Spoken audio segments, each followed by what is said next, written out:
creció en un hogar marcado por la fe y el servicio al Señor. Pastor, predicador y conferencista. Pero sobre todo, un hombre apasionado por el liderazgo que transforma vidas. No teme hablar con claridad, porque cree en una fe auténtica, sin máscaras ni filtros. Y donde Él entra, el cielo se mueve. Por eso, para activar lo que Dios tiene preparado para nosotros hoy, démosle una fuerte, ruidosa y llena de fe bienvenida al pastor Mike Lagos.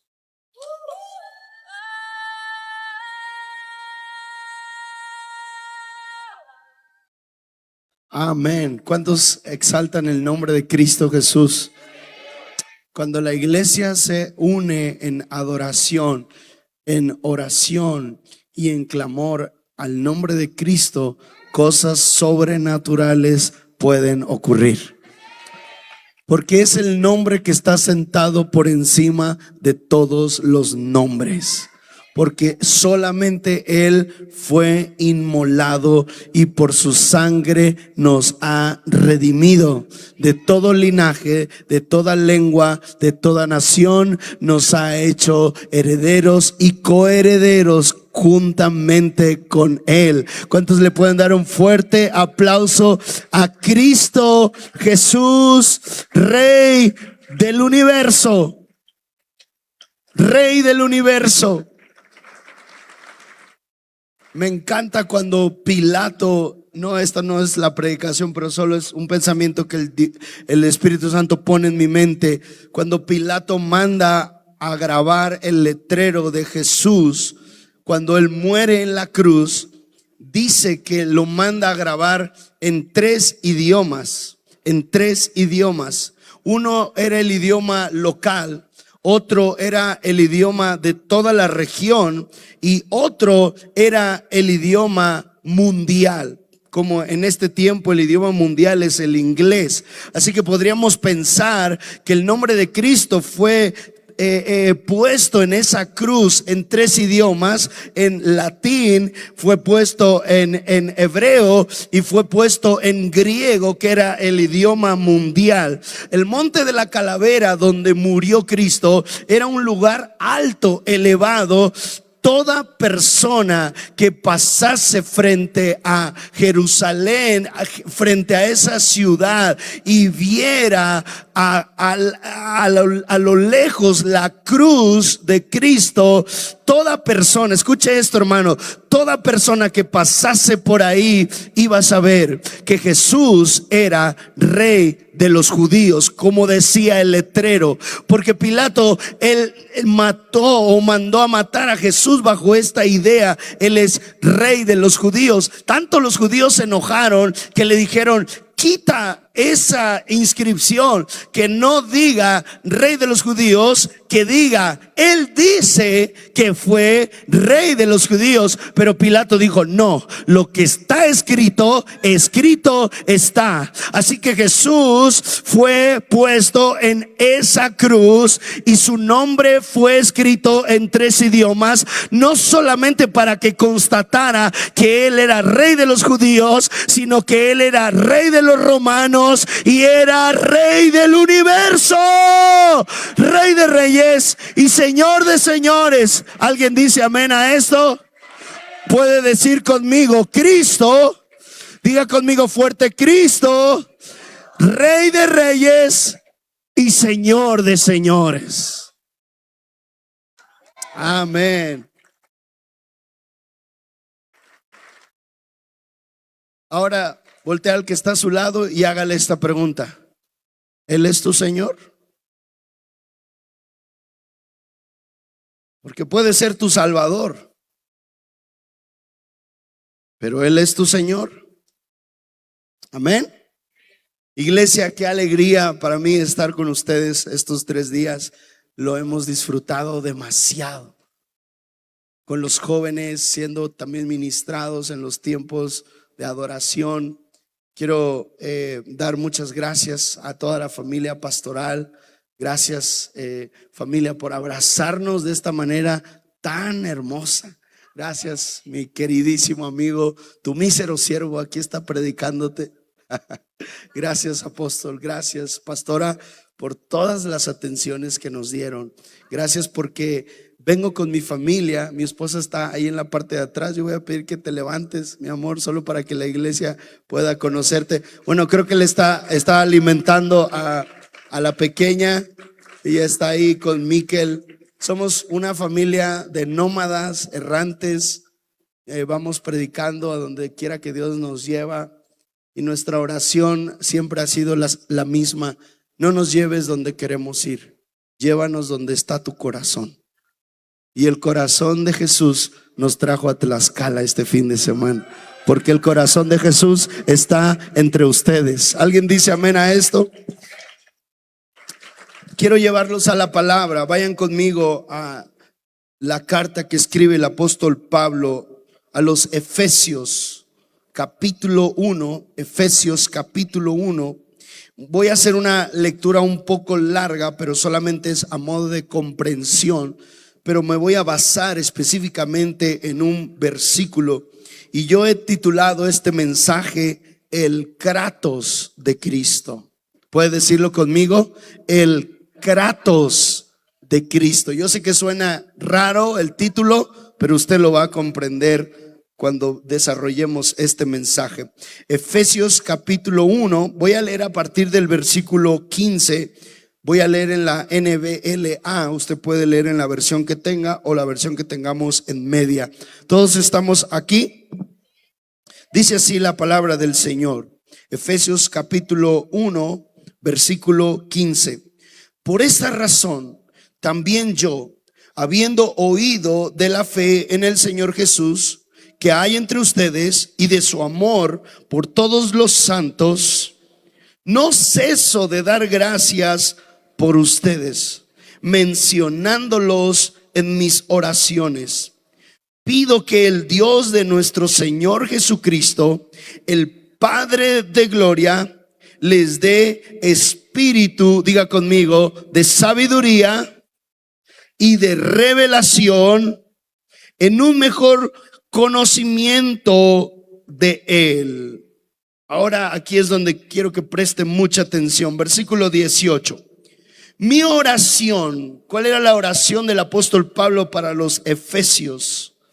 Mi oración es que los ojos de su corazón les sean iluminados para que sepan cuál es la esperanza de su llamamiento, cuáles son las riquezas de la gloria de su herencia en los santos, y cuál es, y aquí está el punto crucial, álgido de este pasaje, versículo 19, y cuál es la extraordinaria grandeza de su poder para con nosotros los que creemos. Extraordinaria grandeza de su poder para con nosotros los que creemos, conforme a la eficacia de la fuerza de su poder. Versículo 20. Ese poder obró en Cristo cuando lo resucitó de entre los muertos y lo sentó a la diestra en los lugares celestiales, muy por encima de todo principado, autoridad, poder, dominio y de todo nombre que se nombra, no solo en este siglo, sino también en el venidero. Y todo lo sometió bajo sus pies, y a él se lo dio por cabeza sobre todas las cosas a la iglesia, la cual es su cuerpo, la plenitud de aquel que lo llena todo en todo. ¿Alguien puede decir amén a esto? Lo que hemos leído es demasiado. Quiero hacer énfasis en una palabra clave. En estos versículos hay 4 palabras griegas que mencionan o describen el poder de Cristo. Y como no tenemos el tiempo para explicarlas todas, solo quiero explicar una de esas palabras que creo que es la más profunda y la más importante. No que las demás no lo sean, pero esta es muy importante, ya que es la única palabra que el apóstol Pablo utiliza 2 veces en esta carta que él escribe a los Efesios. Y esta palabra es la palabra kratos. ¿Qué es el kratos de Cristo? Pero para entender qué es el kratos de Cristo, primero tenemos que entender qué era lo que los efesios, esta iglesia, o algunos teólogos dicen que eran un conglomerado de iglesias. ¿Qué es lo que estas personas estaban padeciendo? Esta ciudad, la ciudad de Éfeso, era conocida como una de las ciudades más paganas de aquel entonces. Por ejemplo, en esta ciudad se practicaban adoraciones literalmente a los demonios. Era una ciudad con una densidad espiritual aplastante.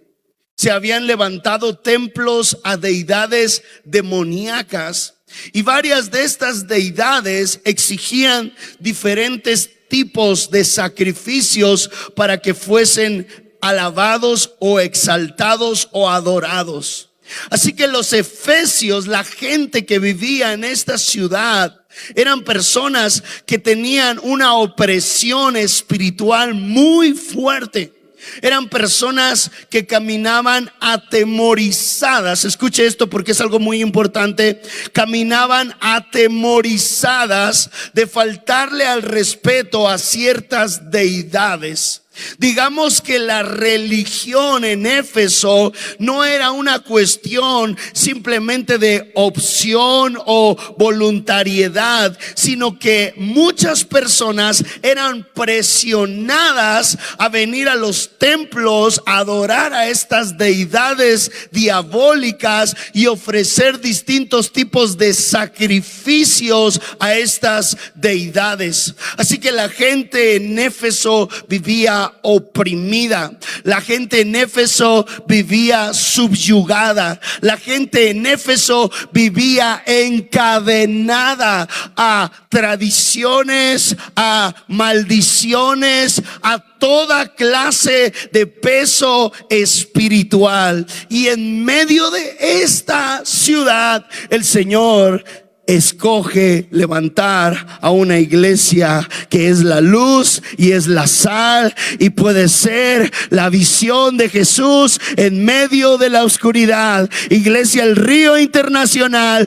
Dios te ha escogido para ser luz y sal en medio de las tinieblas. ¿Alguien dice amén a esto? Puedes decir conmigo: yo soy la luz, yo soy la sal. Y es interesante porque el apóstol Pablo escoge un lenguaje muy particular para hablarle a los efesios. Se distingue entre sus demás cartas con un lenguaje altamente, yo lo llamo bélico, de guerra, de desafío, de victoria y de conquista. El apóstol Pablo tiene en mente trasladarle a los efesios una idea, y la idea es simple y sencilla. El versículo 19 del capítulo 1 dice: ¿y cuál es la extraordinaria grandeza de su poder para con todos los que creemos conforme a la eficacia? Y esta es la palabra griega para describir el poder, el kratos de Cristo. Dice el versículo 19: conforme a la eficacia de la fuerza de su poder. El poder de Cristo es eficaz. El poder de Cristo es soberano. El poder de Cristo es autoritario. El poder de Cristo es un poder que gobierna y somete todas las cosas a su reinado. ¿Alguien cree en este poder, hermanos?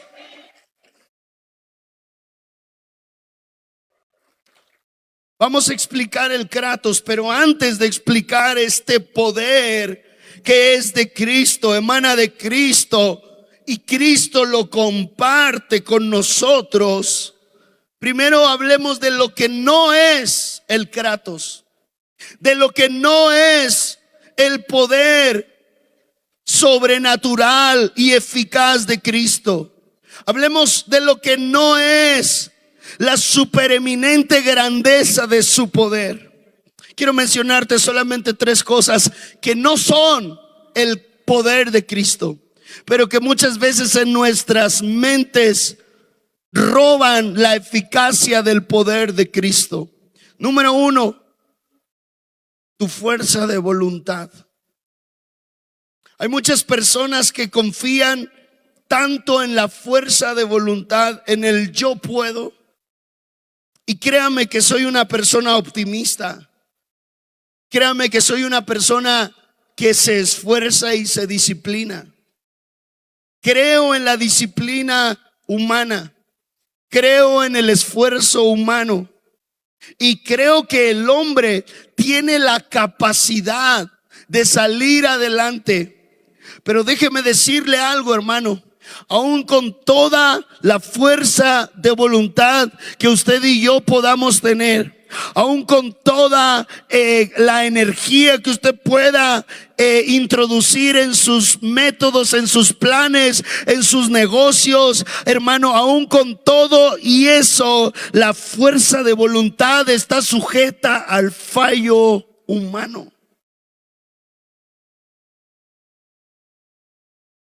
Una pareja en la escritura, la primer pareja en la historia, en experimentar el peso del pecado. Porque creo que el peso del pecado oculta tras de sí esta mentira arraigada ancestralmente en el corazón de cada ser humano. Y es que cuando el pecado viene a tu corazón, te hace creer que las cosas que te ocurren, las cosas que pasan a tu alrededor, pasan por circunstancias ajenas a tu propia voluntad. Hay muchas teorías, muchos sociólogos que estudian estas ideas a profundidad acerca de dónde viene el mal, si el mal se origina por el entorno o si quizás el hombre nace con una naturaleza pecaminosa. Y todas estas ideas, hermanos, son interesantes, pero esta primer pareja que caminó sobre el Edén fue engañada por este pensamiento. Dice la escritura que el Señor lo hizo todo perfecto. Y cuando el Señor le da a Adán y a Eva la libertad de sojuzgar la tierra y multiplicarse, algo pasa. El pecado llega al corazón de ellos. Y cuando el pecado llega al corazón de Adán y Eva, el Señor los llama a cuentas. Hay algo interesante que ocurre aquí, y es que Dios le pregunta a Adán. El efecto del pecado, escuche hermano esto, porque esto es algo tan interesante. Y muchas veces el pecado tiene la capacidad de camuflarte como un virus que te hace creer que tú no tienes pecado, que todo depende de ti mismo, que todo es humanismo y egocentrismo, y simplemente te dices y te repites a ti mismo que lo que está pasando no es tu culpa. A Adán y a Eva les pasó. El Señor llama a Adán y le pregunta: ¿qué ha ocurrido? No porque Dios no supiera, sino porque estaba intentando darle la oportunidad de arrepentimiento. Pero aquí está el pecado operando en su máximo esplendor. Cuando Dios le habla a Adán y le da la oportunidad de arrepentirse, Adán es incapaz de reconocer que pecó. Y él dice: la mujer que tú me diste no es mi culpa, Dios. ¿Sabes que así funciona la fuerza de voluntad? Hay un momento donde la fuerza de voluntad se truena, fracasa. Hoy está tan de moda todos esos métodos para ser un buen hombre. Desaparece por 30 días, conviértete en un macho alfa. Están esos reels, ¿verdad? De chavos metiéndose en tinas de agua fría y haciendo retos impresionantes y cambiando radicalmente sus vidas, yendo al gimnasio, despertándose a las 4 de la madrugada, intentando resetear sus vidas. Pero lo que no consideran es que el hombre es incapaz de vencer el pecado. Y lo único que va a hacer el pecado es engañarte, haciéndote creer que no tienes pecado. Así que primero llama a Adán y Adán dice, fue mi mujer. Y luego llama a Eva y Eva dice, fue la serpiente. ¿Se está dando cuenta de esta dinámica del pecado y cómo el pecado se esconde dentro del corazón humano? Así que hay 3 tipos de personas que albergan en su mente el poder de la fuerza de la voluntad, el yo lo puedo, el yo lo creo. Pero cuando las cosas se quiebran, tú no puedes limpiar el pecado que hay en tu corazón, porque solamente el poder de Cristo puede limpiar al alma humana.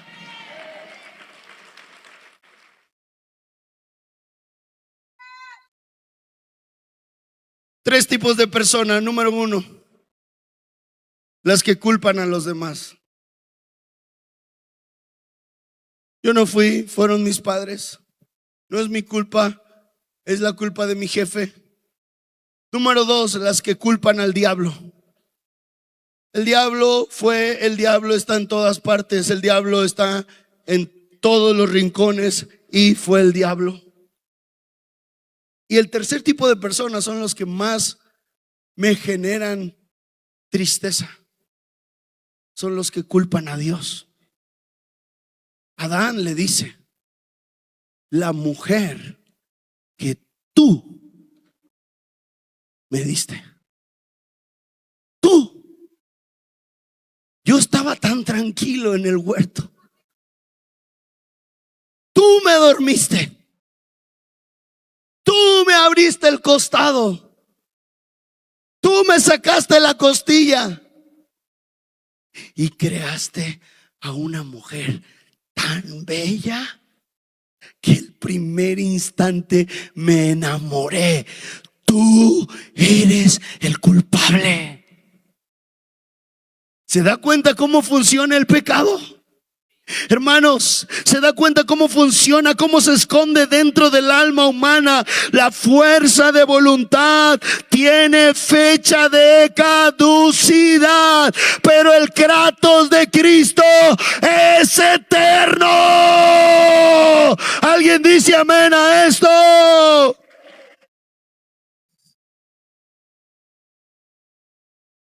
¿Qué no es el Kratos? Deseche esta idea humanista, posmodernista, hedonista, que usted se puede salvar a sí mismo.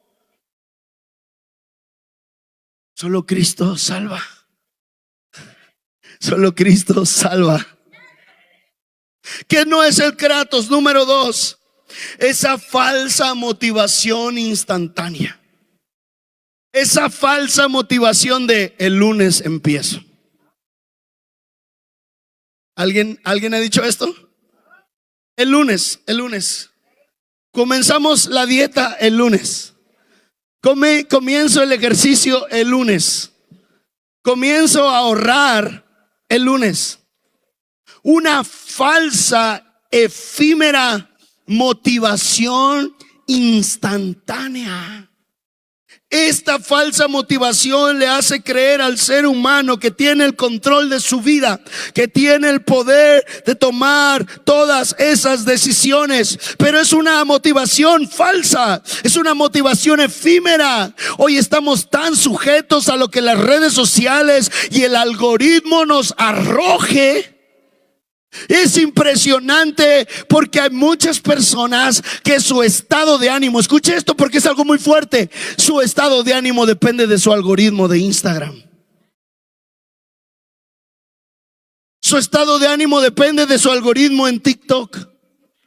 Su estado de ánimo depende de si su influencer está de buenas o de malas. Vivimos en una sociedad tan etérea, tan fluctuante, tan sujeta a cosas, hermano, sin fundamento, que constantemente hemos entregado nuestra voluntad a un algoritmo. Y a lo mejor alguien dice, hermano, yo ni sé de eso de Instagram ni TikTok. Algunos están sujetos a la opinión del compadre.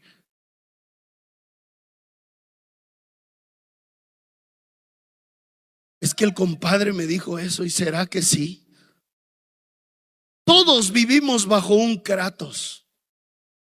Todos vivimos bajo un poder. Pero no todos viven bajo el poder de Cristo. Algunos viven bajo la opinión pública, el poder del qué dirán. El poder del qué dirá mi amigo, del qué dirá mi compadre. El poder de la apariencia. Y mira, ya viste que ya tiene un carro mejor que el nuestro.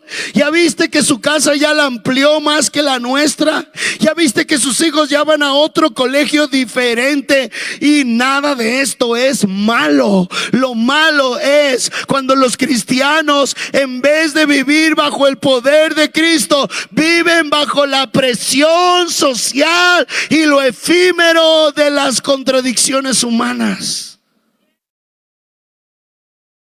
Y por último, ¿qué no es el kratos?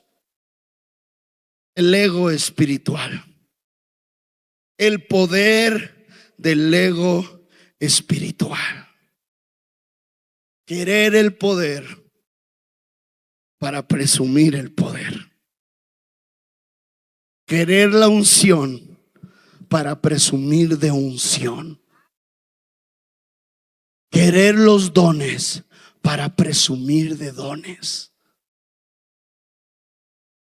Esto tampoco es el kratos de Cristo. Entonces, ¿qué sí es el kratos? ¿Está listo?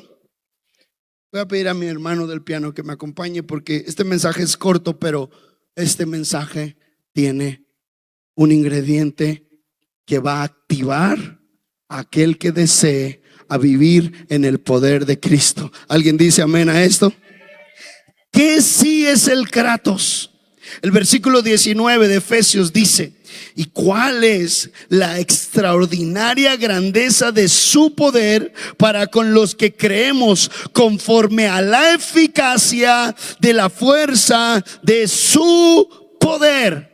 ¿Qué es lo que está diciendo aquí el apóstol Pablo? Hay esta palabra que se utiliza para describir el kratos, y es un poder que lo domina todo. Diga conmigo, el poder de Cristo lo domina todo. Es el poder que resucitó a Cristo de entre los muertos. Cuando decimos que el kratos de Cristo lo domina todo, quiero que piense en lo que el ser humano, aún con toda y su tecnología, sus avances científicos, la inteligencia artificial, la filosofía poshumanista, dígame esto que el ser humano aún no ha podido vencer: la enfermedad. ¿Qué más? La muerte. Todo la evolución humana apunta a una era. Escuche esto, hermano, porque esto es lo que predican los sociólogos, psicoanalistas, antropólogos fusionados con la ciencia. Todo apunta a que la evolución humana está buscando la vida eterna. El hombre que no envejece, el hombre que no muere, el hombre que no se enferma. El hombre no ha podido resolver el problema de la muerte. Pero sin embargo, el kratos de Cristo El poder de Cristo. Dice el versículo 20. Ese poder obró en Cristo cuando lo resucitó de entre los muertos y lo sentó a la diestra en los lugares celestiales. Y así como resucitó a Cristo, un día me resucitará a mí también. ¿Alguien dice amén a esto?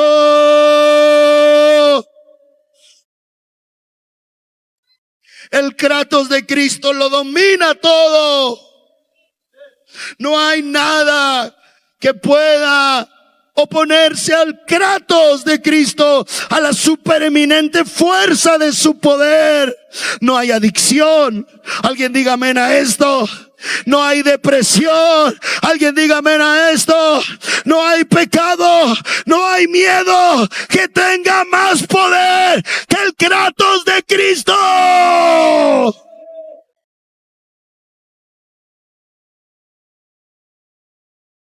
Que sí es el Kratos de Cristo. Número 2, es un poder soberano. Y aquí es donde muchos pueden ser desafiados. Creer que el poder de Cristo domina, para un cristiano puede ser lógico. Pero el creer que el poder de Cristo es soberano. Dice el versículo 21. Mire esto, hermano. Muy por encima. ¿Cuánto, hermano? 1 centímetro por encima. ¿Cuánto dice? Muy. Hermano, esta palabra griega muy es una palabra que el apóstol Pablo empleó en su amplio lenguaje y describía distancias espaciales. O sea, esta palabra es asociada cuando hablaban ellos de la distancia de la tierra a la luna, de la tierra a una estrella, muy por encima. Hermano, hay un abismo entre el muy de Cristo y todo lo demás. Aleluya. Ojalá que alguien esté entendiendo esto. Muy por encima ¿de qué? ¿De qué? De todo principado, de toda autoridad, de todo poder y de todo nombre que se nombra. Ay, hermano, yo no sé si usted está entendiendo lo que estamos diciendo en esta hora. El Kratos de Cristo es soberano y está muy por encima de cualquier autoridad en esta tierra. Hoy que está tan de moda este tema de los ovnis, ¿no? Mira, hermano, no sé, hay tantas respuestas que se le pueden dar.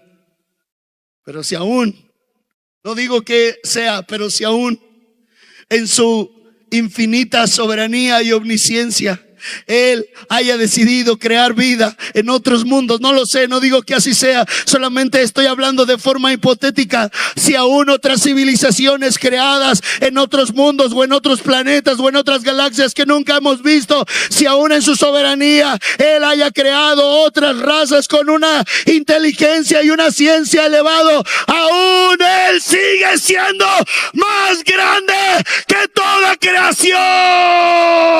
Alguien dice amén a esto.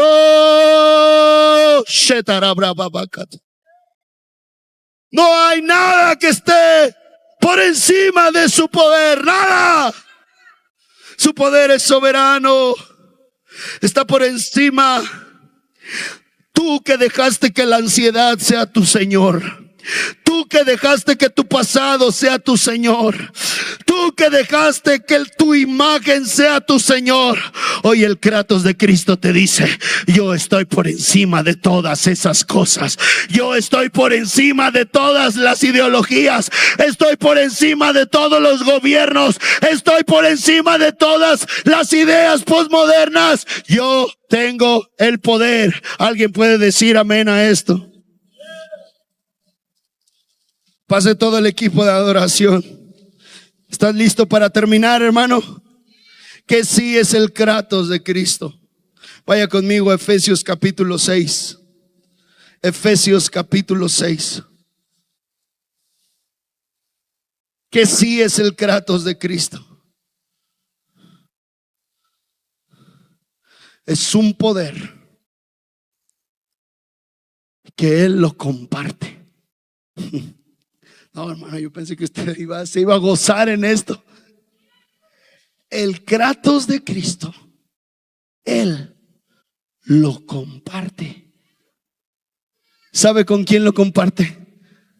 Con su iglesia, con los redimidos por su sangre, por aquellos que han sido salvados en su nombre y caminan en fe en Cristo Jesús. Que sí es el Kratos de Cristo, un poder para la guerra. Diga conmigo fuerte, poder. Dígalo fuerte, poder para la guerra. Poder para la guerra. Mire lo que dice en el último episodio, en el último capítulo que el apóstol Pablo le escribe a los Efesios, versículo 10, capítulo 6, versículo 10. Les dice: por lo demás, fortalezcanse. ¿A quién les está diciendo? A los Efesios y también a nosotros. Fortalezcanse. ¿En quién? Fortalezcanse en el Señor y en el poder de su fuerza. ¡Wow! Esto es increíble. La invitación, hermanos, es aquellos cristianos que estamos cabizbajos, aquellos cristianos que hemos dejado que otros poderes gobiernen sobre nosotros. Hoy vengamos a Cristo, conectemos nuestro cable y le digamos: tú que tienes todo el poder que gobierna, tú que tienes todo el poder soberano, dame de tu poder. Alguien dice amén a esto. Por lo demás, fortalezcanse en el Señor y en el poder de su fuerza. Revístanse con toda la armadura de Dios para que puedan estar firmes contra las insidias. Me encanta cómo lo traduce esta versión. Insidias. ¿Sabe qué es una insidia? Es un plan para hacer caer a alguien. Esa es una insidia. La Reina Valera lo traduce como estrategias, artimañas. Pero la palabra griega es esta palabra: insidia. Un plan creado para hacerte caer. Hermano, Satanás tiene un plan creado para hacerte caer. Satanás tiene un plan creado y trazado para terminar con tu matrimonio, con tu casa, con tus hijos. Satanás tiene un plan creado para hacerte tropezar. Pero hoy el Kratos de Cristo está disponible para romper todas las acechanzas del diablo. Alguien dice amén a esto. Alguien dice gloria a Dios. ¿Y sabe qué pasa cuando el poder de Cristo está en nosotros? No luchamos contra fantasmas. No luchamos contra cosas. Alá y se va. Cuando el Kratos de Cristo viene, nos da poder, sabiduría y revelación. ¿Para qué? Para descubrir donde el enemigo nos quiere atacar. Así que usted no va a andar peleando contra las sombras. Usted no va a andar peleando contra el refrigerador. No va a andar peleando contra las cucarachas. Va a venir una revelación del Espíritu Santo de a qué tiene que destruir. Alguien dice amén a esto. Porque nuestra lucha no es contra sangre ni carne, sino contra principados, potestades, contra los poderes de las tinieblas de este mundo, contra las fuerzas espirituales de maldad en las regiones celestes. Pero todo esto está muy por debajo.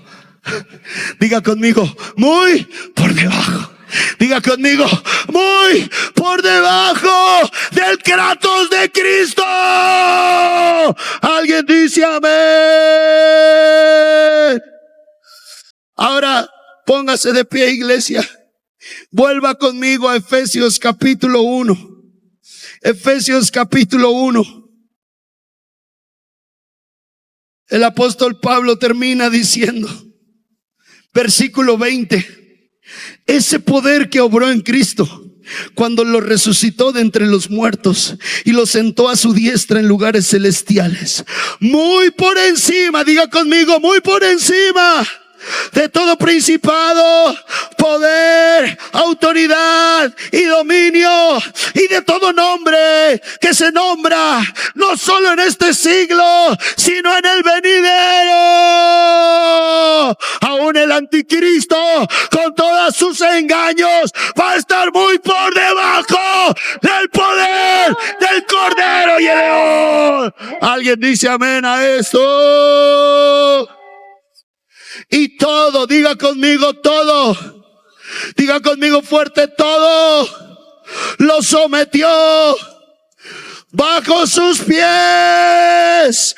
Todo lo sometió bajo sus pies. ¿Por qué bajo sus pies? Porque Él está por encima de todo. Y si Él está por encima de todo, todo está bajo sus pies.